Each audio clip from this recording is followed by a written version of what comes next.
जरा घोषणा थोडा बेशिस्त लोकांना शिस्त लावतो आपण. 2 मिनिटांमध्ये होईल, 2 मिनिटं.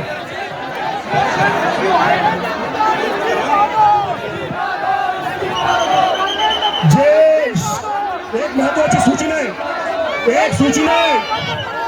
मोर्चाची सुरुवात 1 मिनिट थांबा. सगळे आवाज कीप क्वाइट.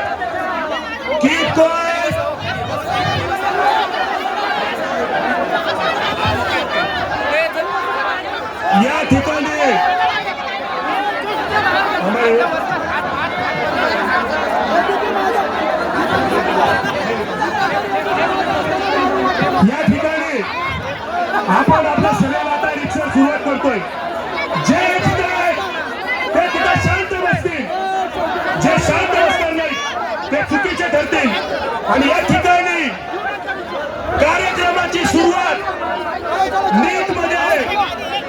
जे विद्यार्थ्यांनी आत्महत्या केली आहे त्यांना आदरांजली आपण इथं अंतर अर्पण करतोय.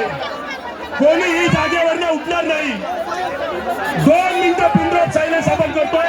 श्रद्धांजलीसाठी 2 मिनिटं.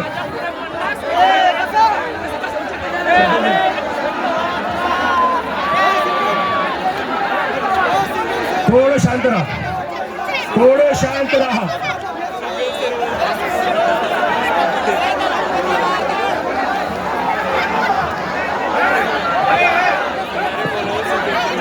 एक मिनिट मित्रांनो 1 मिनिट. मी सगळ्यांच्या भावना समजू शकतो. कृपया प्रोटेस्ट जसा शांततेत होऊ द्या. येस दादा प्लीज थोडंसं जर तुम्ही गेलात तर मागच्या दिसून प्लीज रिक्वेस्ट करा सगळ्यांना. रिक्वेस्ट करा. भारत माता की, भारत माता की, भारत माता की. वंदे मातरम. युवा शक्ती जिंदाबाद, युवा शक्ती जिंदाबाद. मी पुन्हा एकदा विनंती करतो, शांततेचा आंदोलन झालं पाहिजे. सहकार्य करायचं आहे.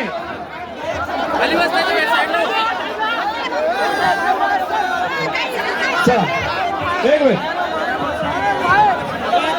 या ठिकाणी आपण आपल्या अंतिम सभेला सुरुवात करतोय. अंतिम चरणच्या सभेला सुरुवात करतोय. मी या ठिकाणी पुणे शहराच्या वतीने या आंदोलनासाठी आलेले आपले नेते दीपक यांना मी स्वागत करतो. सोबतच वांचून सर यांचं देखील मी या ठिकाणी स्वागत करतो. आणि मी या ठिकाणी माझ्या भाषणाला सुरुवात करतोय.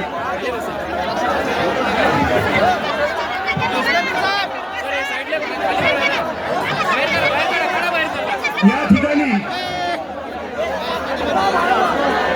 सर आप यहाँ पे आए.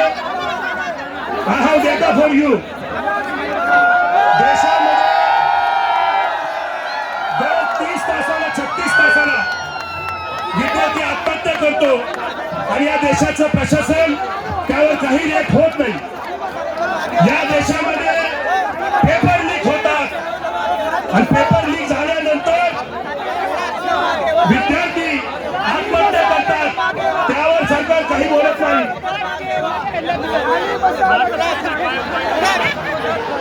यानंतर आपण सर्वजण 2 गोष्टी लक्षात घेऊ.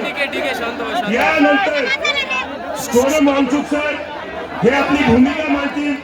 तत्पूर्वी नीटच्या पेपरमध्ये ज्यांनी आत्महत्या केलेली आहे त्यांच्यासाठी 2 मिनिटं आपण शांत राहणार आहोत. जिथं आहोत तिथं. यानंतर सोनम वांगचुक सर बोलतील. नमस्कार. पुणे जुले.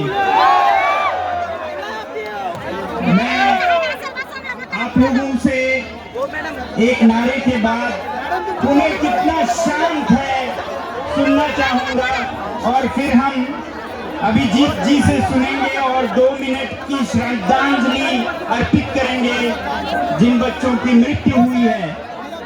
मैं चाहूंगा पुणे की शांति सुनो।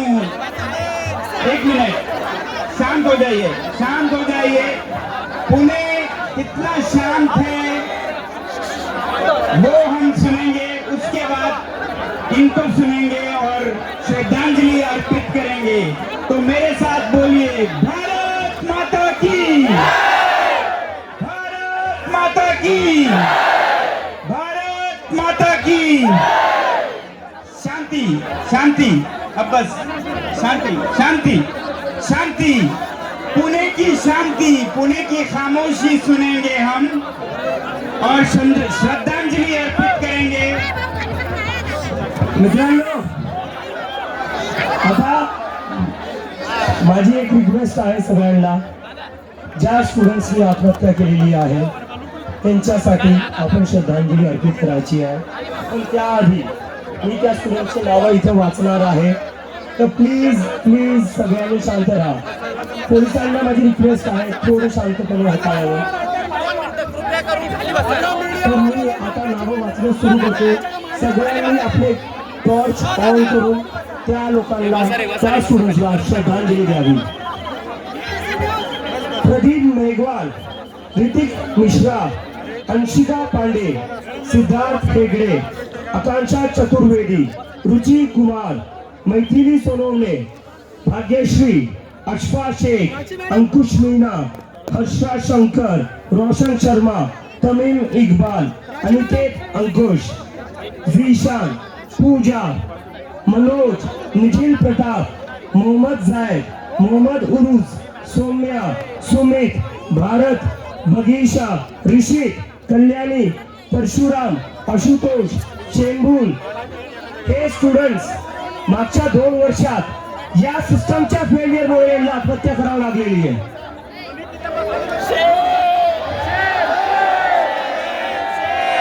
मागच्या 2 वर्षात 40 पेक्षा जास्त स्टुडंट्सला आत्महत्या करावी लागलेली आहे. आणि तरी पण हे बिनलाजासारखे यांच्या खुर्चीवर चिटकून बसलेले आहेत. कधीपर्यंत चालणार हे? कधीपर्यंत चालणार?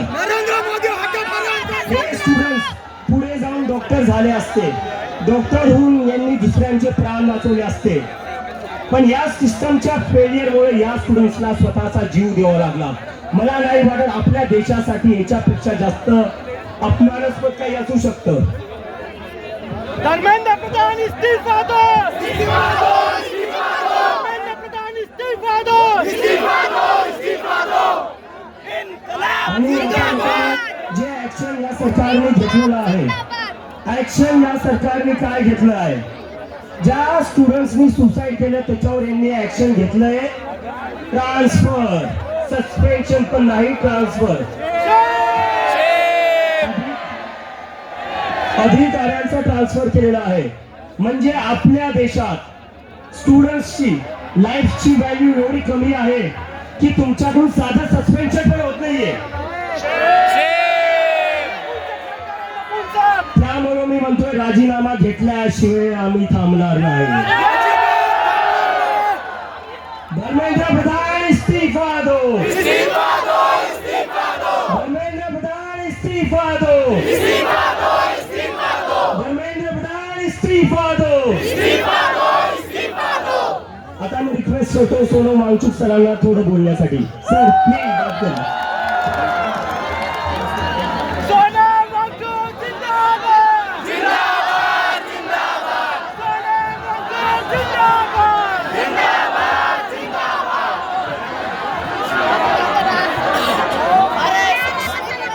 शिक्षा मंत्री कैसा हो?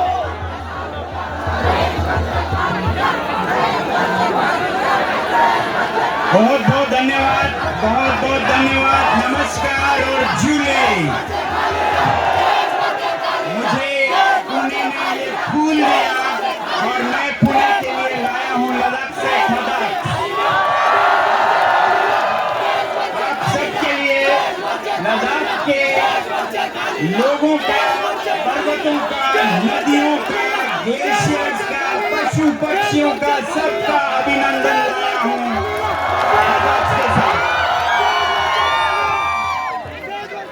हमारे देश में कहा जाता है तमसो मा ज्योतिर्गमय, हम अंधकार से उजाले की तरफ चलें और देश का भविष्य उज्जवल करने के लिए अगर अंधकार की तरफ नहीं, अगर हमें उज्जवल भविष्य की तरफ जाना है तो शिक्षा और पर्यावरण, ये दो मेरे मुद्दे हैं। शिक्षा और पर्यावरण मेरे मुद्दे हैं। सत्य और अहिंसा मेरे रास्ते हैं। न्याय और इंसाफ मेरी मंजिल है। इन्हीं कामनाओं के साथ मैं आप सभी का अभिनंदन करता हूं। शिक्षा जो कि किसी भी देश की नींव है, उस पर सबका लगाव हो, सबका दिलो जान हो, ये जरूरी है। और मैं बहुत खुश हूं, पिछले 1-2 हफ्ते में अभिजीत दिपके, जो कि एक खुद युवक हैं, उनसे मेरी मुलाकात हुई, महाराष्ट्र से हैं, और एक आंदोलन शिक्षा पर लोगों का ध्यान दिलाने के लिए इन्होंने शुरू किया। इसका मैं बहुत ही समर्थन करता हूं। ऐसे ही इनके साथ बहुत से युवा जुड़े हुए हैं और आप सब जुड़े हुए हैं। आप सबका अभिनंदन। जय मातरम।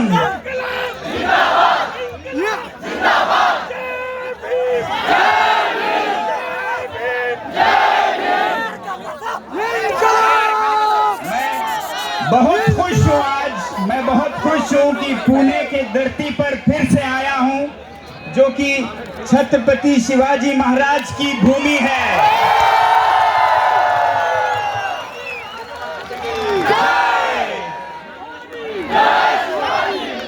जो कि सावित्री बाई फूले और महात्मा फूले की धरती है, जो कि शाहू जी महाराज की धरती है, जो कि श्री अंबेडकर जी के बचपन की धरती है।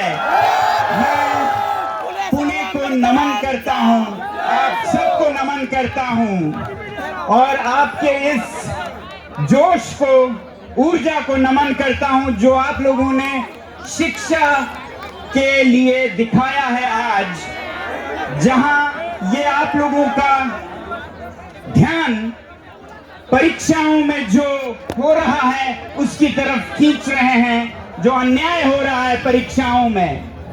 मैं पहले भी कह चुका हूं, मुझे तो शिक्षा में बहुत ही अंधकार दिखता है। इसे अंधकार से उजाले की तरफ ले जाने की जरूरत है। बहुत कमियां हैं, बहुत ही परीक्षा केंद्रित है, एग्जामिनेशन सेंटर्ड। अब वो तो है ही, और उसके ऊपर अगर परीक्षा में भी धांधली हो, परीक्षा में भी घोटाला हो, तो फिर हम क्या कर रहे हैं? पहले ही समस्या थी कि शिक्षा को परीक्षा के बराबर मान लेते हैं हम, और वो जो परीक्षा इसका केंद्र बन गया है गलती से, उसमें भी अगर कमियां हो तो फिर जाएं तो कहां जाएं ये बच्चे। तो इसलिए ये बिल्कुल जरूरी है कि ये जो परीक्षाएं हैं, पैमाने हैं, मापक हैं, इनको सही किया जाए और इसमें जो गलत है हो रहा हो तो उसकी जवाबदेही मांगी जाए, जिम्मेदारी मांगी जाए, जो कि आप सब करते हैं। धर्मेंद्र प्रधान इस्तीफा दो, इस्तीफा दो, इस्तीफा दो, इस्तीफा दो,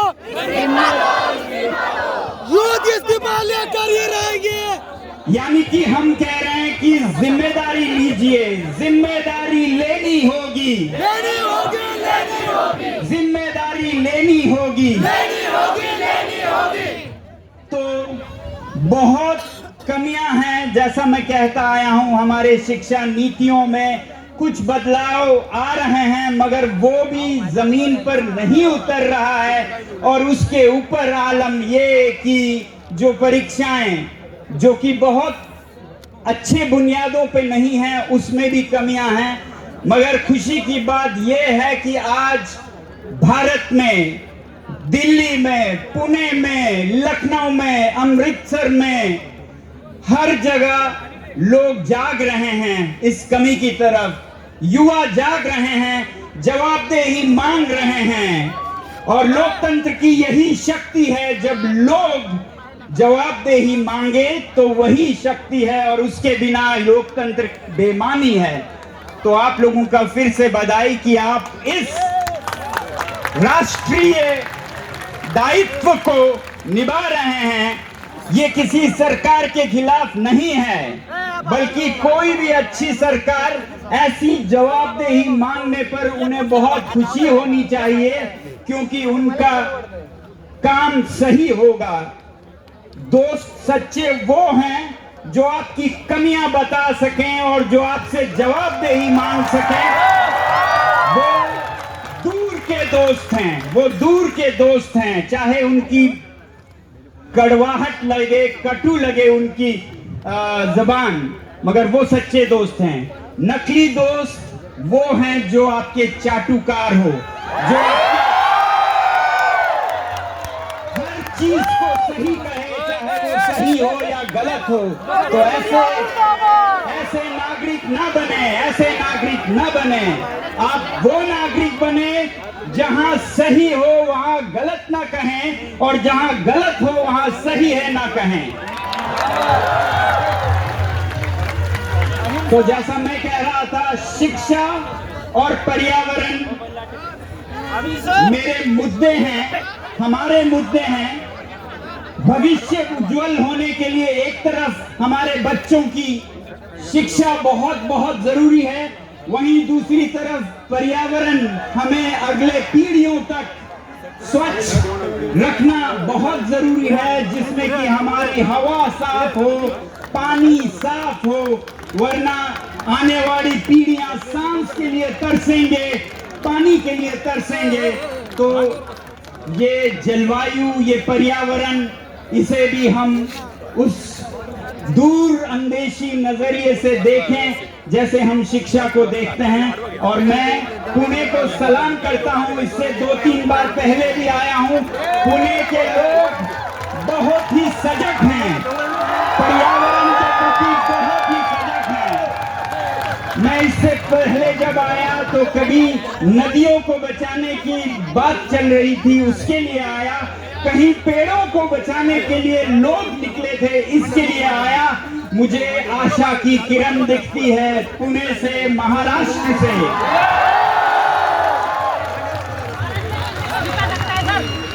तो मैं कह रहा था, शिक्षा, पर्यावरण हमारे मुद्दे हैं, और सत्य और अहिंसा हमारा रास्ता है।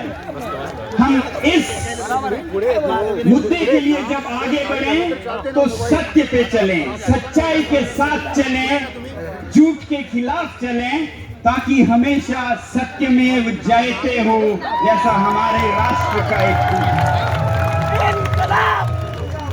भारत माता की जय। और सच्चाई के लिए धर्मेंद्र प्रधान राजीनामा दो, जी हाँ, सच्चाई, ट्रुथ शैल ऑलवेज प्रिवेल। जिम्मेदारी लें, जहां जरूरत हो राजीनामा दें, जो कुछ करने की जरूरत हो वो करें, मगर बच्चों की भविष्य अंधकार में ना डालें। सत्य के साथ चलें। अगर गलत हो रहा है, अगर शिक्षा प्रणाली में, परीक्षाओं के प्रणाली में कमियां हैं, तो उन्हें दूर करने के लिए सच्चाई पे चले, किसी भी झूठ का सहारा ना ले, जिम्मेदारी ले। ये बहुत जरूरी है, सत्य के रास्ते पे हम चलें। और उसके लिए मैं ये कहूंगा, लोग तो सच्चाई पे चल ही रहे हैं, बहुत जरूरी है कि हमारे देश की जो संचार व्यवस्था, मीडिया है, वो भी सच में चले। एक देश की गोदी मीडिया मुर्दाबाद, गोदी मीडिया मुर्दाबाद,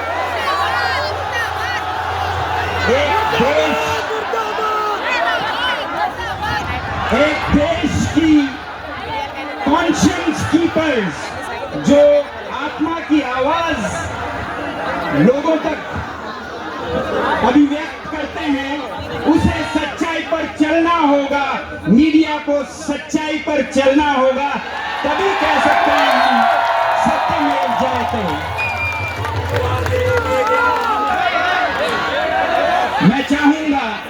मैं चाहूंगा आजकल जब दुनिया में भारत की चर्चा हो रही है कि यहाँ फ्रीडम ऑफ प्रेस नहीं है, 157वें की कहीं नीचे हम गिर गए हैं,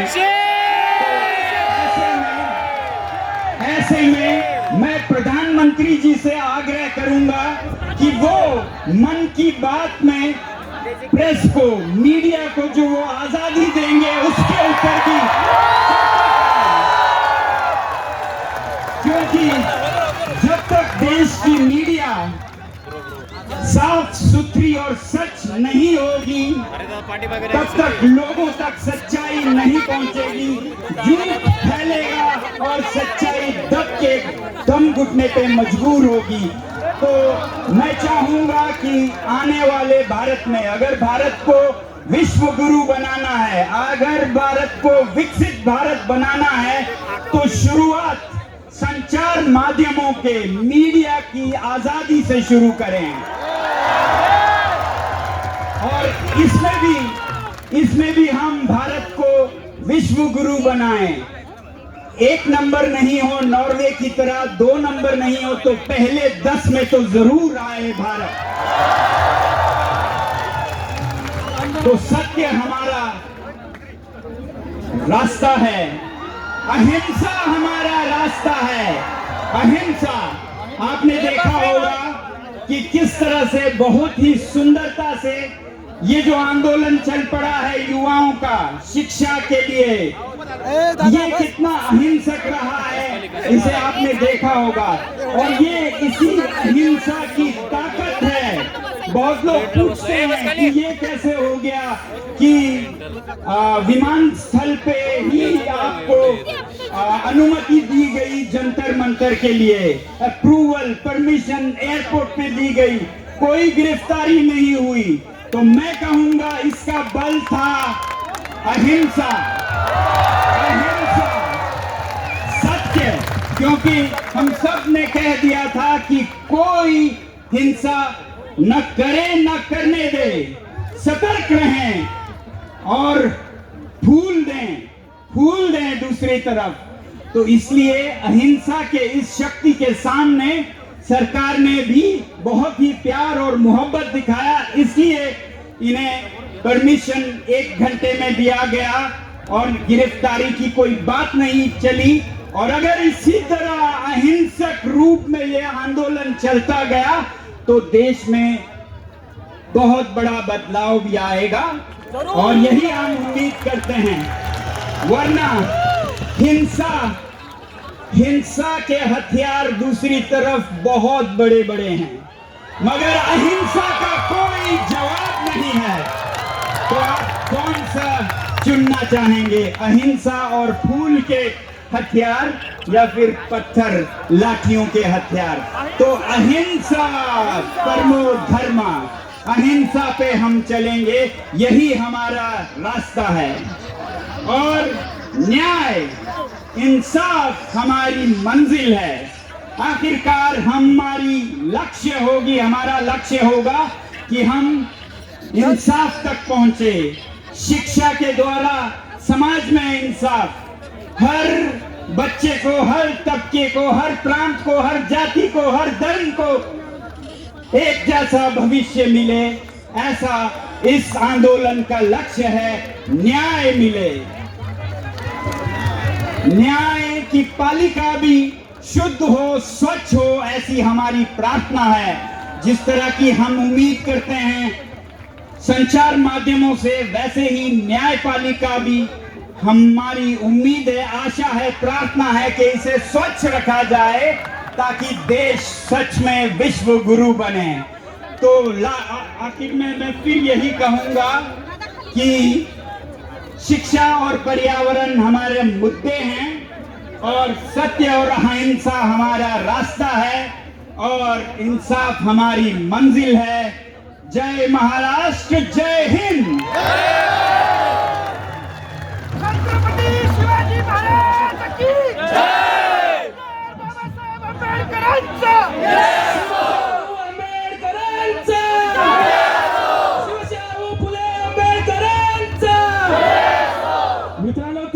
अभिजितजी मध्ये मी फक्त 2 मिनिटं येतो. परत एकदा सांगायला की एक्झिटचा मार्ग आपल्या डाव्या बाजूने जाणार आहे. आपलं पहिल्यापासून आम्ही हे सांगतोय, आपलं पुन्हा शांततेने आपल्या मार्गाने आपण करायचं आहे. आणि आपला जो अजेंडा आहे, सर्व आंदोलन आपलं शांततेच्या मार्गाने संविधानाच्या चौकटीत झालं पाहिजे, अशी माझी आग्रही विनंती आहे. एकदा जोरदार गोष्ट देऊया. युवा शक्ती जिंदाबाद, जिंदाबाद, जिंदाबाद. युवा शक्ती जिंदाबाद, जिंदाबाद, जिंदाबाद. आता आपल्या महाराष्ट्राची माती काय असते हे सर्वांनी बघितलंय. मी अभिजितजींना विनंती करतो की त्यांनी आपले 2 शब्द मांडावे.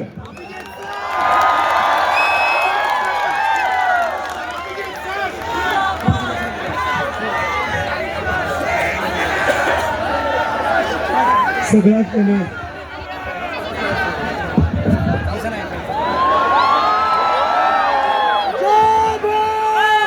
पहिले मला तुमच्या सगळ्यांना थँक्यू म्हणायचं आहे. कारण की जेव्हा मी अमेरिकेमधल्या फ्लाईटमध्ये बसलो होतो तेव्हा असं मला हे नक्कीच माहिती होतं की मला अटक करण्यात येणार आहे. पण मी असं ठरवलं होतं, मला जरी अटक झाली तरी चालेल. मला माहिती होतं, मला भरोसा होता की तुम्ही लोक ही मुवमेंट पुढे चालवणार आणि ही तुमचीच ताकद होती, ही तुमची शक्ती होती, ज्याच्यामुळं हे लोक मला अटक नाही करू शकले. मी जेव्हा अमेरिकेमध्ये निघालो, माझी आई तेव्हा खूप रडत होती. जितका मी अमेरिकेला जाताना ती रडली नव्हती, तेवढं ती रडली जेव्हा मी आपल्या देशात वापस येत होतो. कोणत्या आईला असं वाटत नसेल की तिचं लेकरू घरी आलं पाहिजे, पण तरी ती म्हणली घरी तू इंडियात वापस येऊ नको, हे लोक तुला अटक करतील नाही तर तुझ्यासोबत काही बरं वाईट करतील. आणि हे सांगायचं कारण म्हणजे ही फक्त माझ्या एकट्याची सिच्युएशन नाहीये. असे सगळे आई वडील इथं बसलेले असतील आज, बरोबर आहे, ज्यांना वाटतं की माझा मुलगा जर राजकारणावर बोलला, माझी मुलगी जर सरकारला प्रश्न विचारेल तर त्यांच्या सोबत काही बरं वाईट होईल किंवा केस टाकल्या जातील. बरोबर आहे. तर ही सगळ्या आई वडिलांच्या मनात भीती आहे. तर मला फक्त त्या आई वडिलांना सांगायचं आहे, तुमच्या मुला मुलींना तुम्ही बोलवण्यापासून थांबू नका. जेलमध्ये जायचं असेल तर मी जाईल, पण तुम्ही तुमच्या मुला मुलींना बोलवण्यापासून थांबू नका. त्यांना बोलू द्या. जोपर्यंत ते बोलणार नाही तोपर्यंत ही सरकार अशीच आपल्याला ग्रँटेड घेत राहील. ते आपल्याला कुठंच होऊ द्यायचं नाहीये. आणि आता येतो मी कॉकरोचवर. त्याच्या आधी आपण एक नारा लावू, I am cockroach, I am cockroach, I am cockroach, I am cockroach, I am cockroach, I am cockroach, I am cockroach, I am cockroach, I am cockroach, I am cockroach, I am cockroach, I am cockroach, I am cockroach. तर मित्रांनो, हे थांबा करू करू ते पण करू, ते पण करू, ते पण करू, ते पण करू. आता कॉकरोच जनता पार्टी, जेव्हा मी हे सुरू केलं हे मजाकमध्ये सुरू झालं होतं, पण हा तुमचा असंतोष होता, हा तुमचा राग होता या सरकाराविरोधात, ज्याने या मजाकाला एक सिरियस मुवमेंट बनवून टाकलेले. So thanks to all of you for that. आणि मला जेव्हा हे सुरू झालं तेव्हा बरेचसे लोक मला इंटरव्ह्यू मध्ये विचारत होते, असतील 10 मिलियन, असतील 20 मिलियन, पण हे सगळं सोशल मीडियावर आहे, जमिनीवर कोणीही येणार नाही.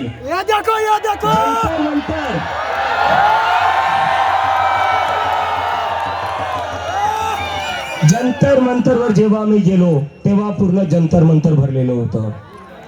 आणि मी आज सकाळी सगळ्या मीडियाला सांगत होतो, जंतर मंतर पेक्षा जास्त कॉकरोच आज पुण्यात येतील. आणि पुण्याने ते करून दाखवलंय. जंतर मंतर पेक्षा मोठी सभा आज आपली झालेली आहे.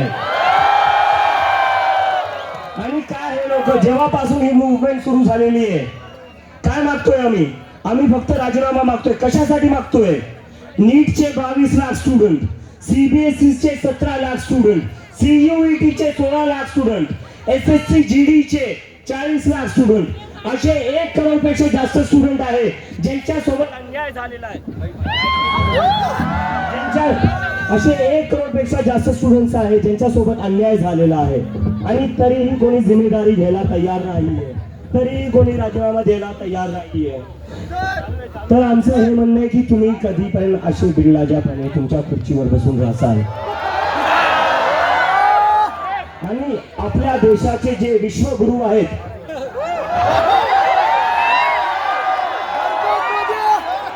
जे महामानव आहेत,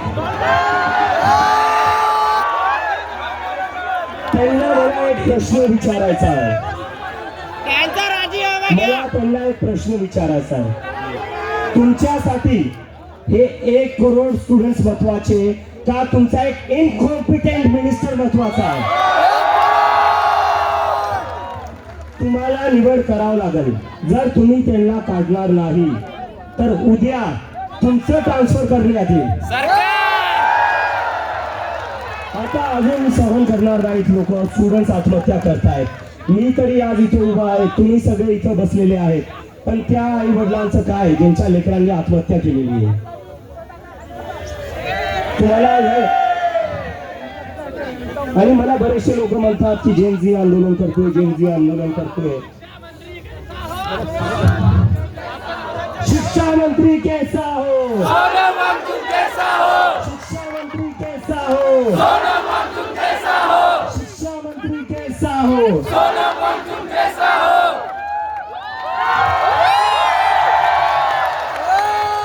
आणि अजून एक सोनम वांगचुक सर,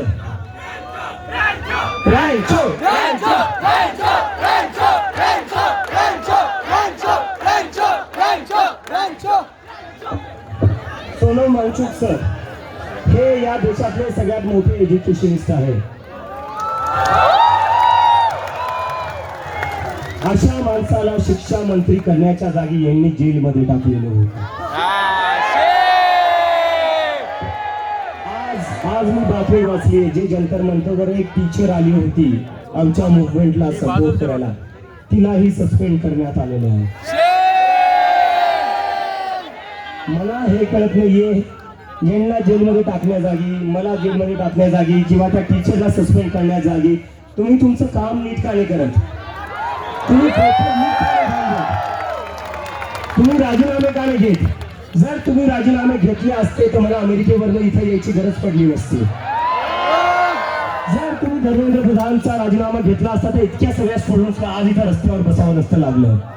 तर तुम्ही काय चालवलेलं या देशात हा तुम्हाला विचार करावा लागेल.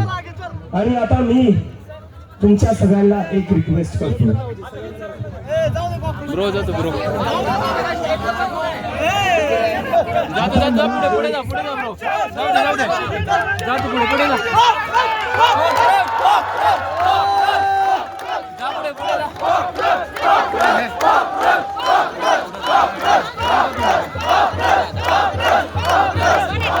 और ये लद्दाख की तरफ से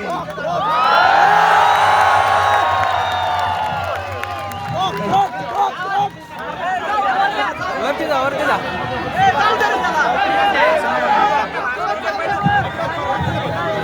डिग्री आहे, नोकरी कुठे आहे? आता मी याच्यावर घेतोय. मित्रांनो, मागच्या 10-12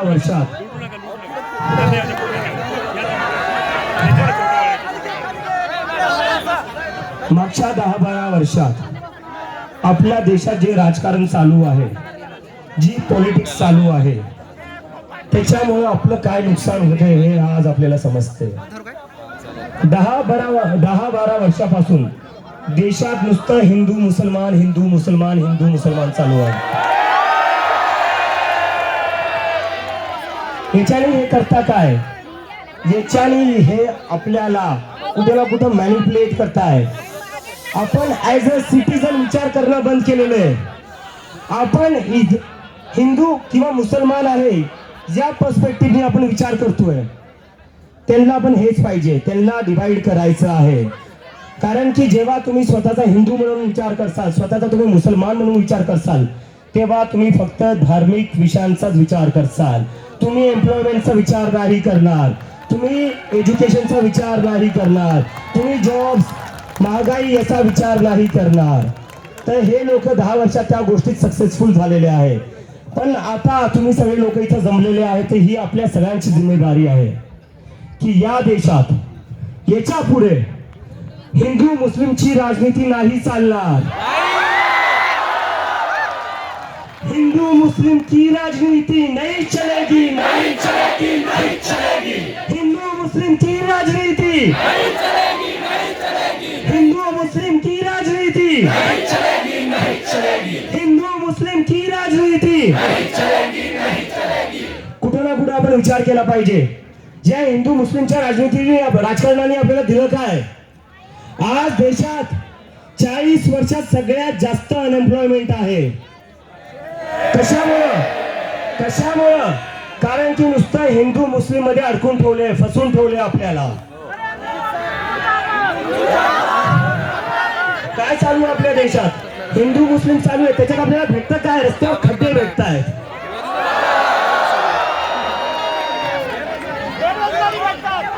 हिंदू मुस्लिमच्या राजनीतीमध्ये आपल्याला भेटतं काय? आपल्याला कोसळणारे पूल भेटत आहेत. त्याच्यात हिंदूही मरतायत, त्याच्यात मुसलमानही मरतायत, सगळे मरतायत.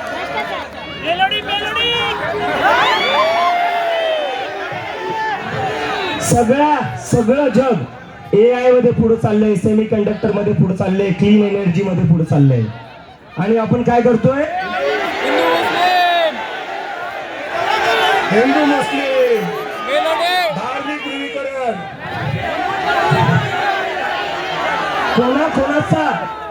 कोणाचा हिंदू मुस्लिमच्या पॉलिटिक्स म्हणून फायदा झालाय? कोणाचाच नाही.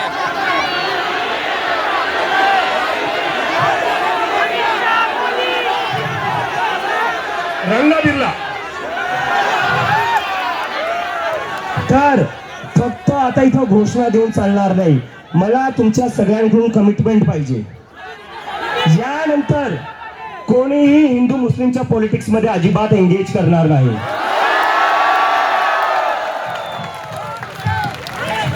भलेही ते ब्रिटिश असो,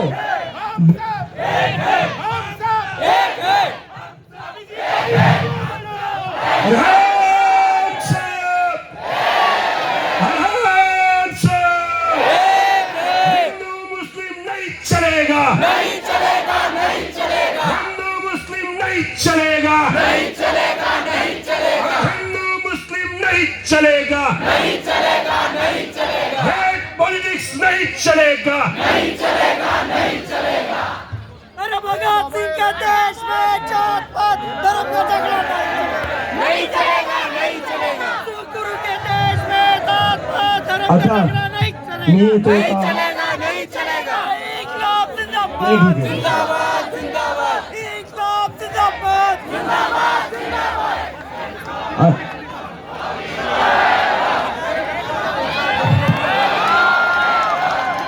जंतर मंतरला आम्ही जेव्हा प्रदर्शन केले तेव्हा आम्ही सांगितलं होतं, धर्मेंद्र प्रधानजी रिक्वेस्ट करतोय, विनंती करतोय, राजीनामा द्या.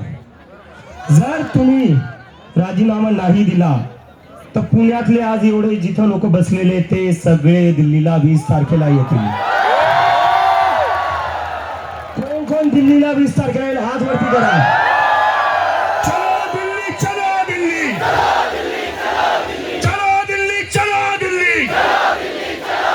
धर्मेंद्र प्रधान राजीनामा द्या. चलो दिल्ली, चलो दिल्ली. नरेंद्र मोदी आणि या आंदोलनाची देशव्यापी आंदोलनाची सुरुवात मी पुण्यातून केली आहे, कारण मी स्वतः पुण्यातून शिकलेलो आहे. याच युनिव्हर्सिटीमधून मी कितीदा चक्रा मारलेल्या आहेत, कितीदा मित्रांना भेटायला आलेलो आहे. तर मला कोणी विचारलं आज सकाळी पुणेच का? अरे म्हणलं पुणे माझं होम ग्राउंड आहे. मला म्हणत होते दिल्ली जशी गर्दी झाली तशी पुण्यात होईल का? म्हणलं जर माझ्या होम ग्राउंडवर गर्दी नाही होणार तर कुठं होणार? Punekar with you, Punekar with you, Punekar with you.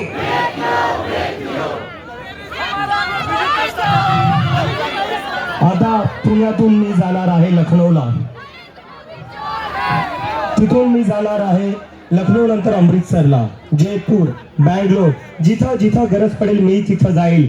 आणि या देशातला सगळा युवा, सगळे स्टुडंट्स 20 तारखेला दिल्लीला येतील आणि धर्मेंद्र प्रधानचं रेजिग्नेशन घेतल्याशिवाय वापस जाणार आहे. 20 जूनला आपल्याला दिल्लीला यायचं आहे आणि मी तुमच्यावर काउंट करतोय. मी अमेरिकेतून एकाच भरोश्यावर आले की तुम्ही सगळे लोक सोबत उभा असाल आणि मला आता गॅरंटी आहे की तुम्ही नक्की सोबत उभा असाल. आणि आता मी एक अनाउन्समेंट, जब तक इस्तीफा नहीं होता तब तक चलेगी.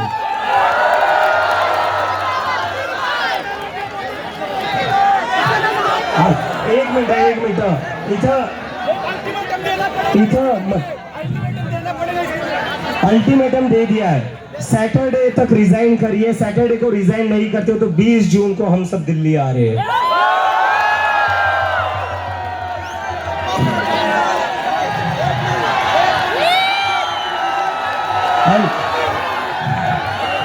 जरा लक्ष द्या, महत्वाचं चाललंय.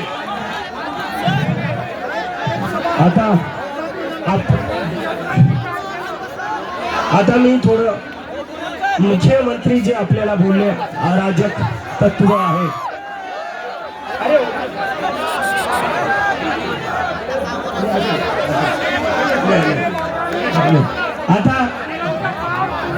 आता आपल्याला मी जेव्हा जंतर मंतरवर निघालो एअरपोर्टवरला बाबासाहेब आंबेडकरांचं असंच एक पुस्तक घेऊन, त्याच्यावर मुख्यमंत्री साहेब बोलले अराजक तत्व.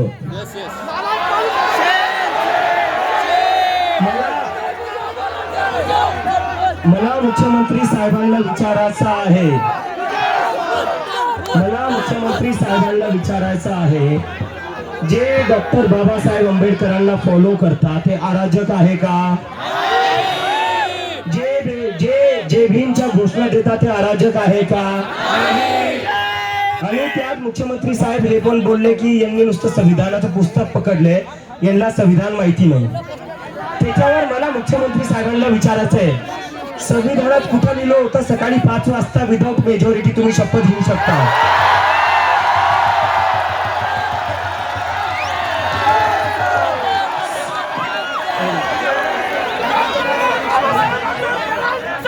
तर मुख्यमंत्री साहेब, आम्ही जय भीमचे नारे देऊ. जय जय जय जय जय भीम, जय जय जय जय भीम, आता मी येतो एका आपल्या अनाउन्समेंट.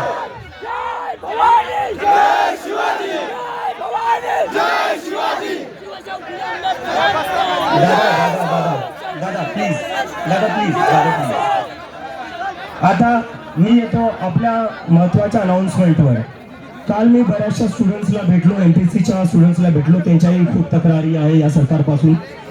त्याच्यावर आम्ही एक 5 पॉइंट अजेंडा, 5 डिमांड्स ज्या आमचा एक्झाम मॅनिफेस्टो असणार आहे, त्याच्यात आता मी तुम्हाला वाचून दाखवतो त्या डिमांड्स काय असणार आहे. पेपर लीक जेव्हा जेव्हा होईल तेव्हा प्रत्येक स्टुडंटला 10,000 देण्यात यावे. जर एखादी परीक्षा ऐन वेळी कॅन्सल झाली, लीक झाली किंवा पुढे ढकलली गेली तर विद्यार्थ्यांचा ट्रेन, बस, राहण्याचा खर्च आणि मानसिक त्रासाची भरपाई म्हणून सरकारने प्रत्येक विद्यार्थ्याला ताबडतोब 10,000 दिले पाहिजे. परीक्षा रिझल्ट जर 1 महिन्यापेक्षा जास्त उशिरा लागला तर प्रत्येक विद्यार्थ्याला रिझल्टला जितके महिने उशीर होईल तितके महिने प्रति महिने 10,000 द्यावं लागतील. तुमचा इलेक्शनचा रिझल्ट 1 महिन्यात तुम्ही लावता, तुमचा इलेक्शनचा रिझल्ट तुम्ही 1 महिन्यात लावता. इलेक्शनसाठी तुम्ही स्पेशल ट्रेन काढतात. मग या स्टुडंटसाठी तुम्ही स्पेशल ट्रेन का नाही करत भरतीच्या वेळेस? काय नाही करत? आणि दुसरी आता आमची मागणी, दुसरा आमचा मुद्दा, दुसरा आमचा अजेंडा, 72 तासाच्या आत बॅकअप डे री एक्झामचं तुम्ही आयोजन केलं पाहिजे. प्रत्येक मोठ्या परीक्षेसाठी आधीपासूनच एक बॅकअप डे ठरला असला पाहिजे. म्हणजे जर परीक्षा कॅन्सल झाली तर पुढच्या 72 तासाच्या आत ती पुन्हा घेता येईल. विद्यार्थ्यांना आठवडे आणि महिने पुन्हा तोच मानसिक ताण सहन करायला लावू नका.